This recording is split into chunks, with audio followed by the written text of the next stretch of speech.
Nananatiling maganda ang relasyon ni BARM Interim Chief Minister Abdul Rauf Macacua sa MILF Central Committee.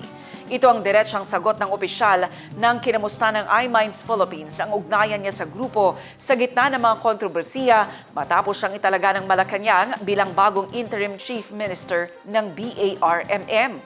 Narito ang pahayag ng opisyal. Yes, it's definite na maganda rin. Wala namang problema. Kung meron naman, kaya namin ayusin. Wala namang problema doon. Yung sinabi ko na mga challenges, kasama yung challenges to.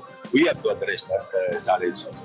Mensahe is sana lahat ng mga Bangsamoro maniniwala lang sa yung tunay na balita, yung totoong balita. Yung alam din naman natin ng mga fake news, sana hindi na yon palagayin kasi nakakagulo lang minsan sa ating sitwasyon.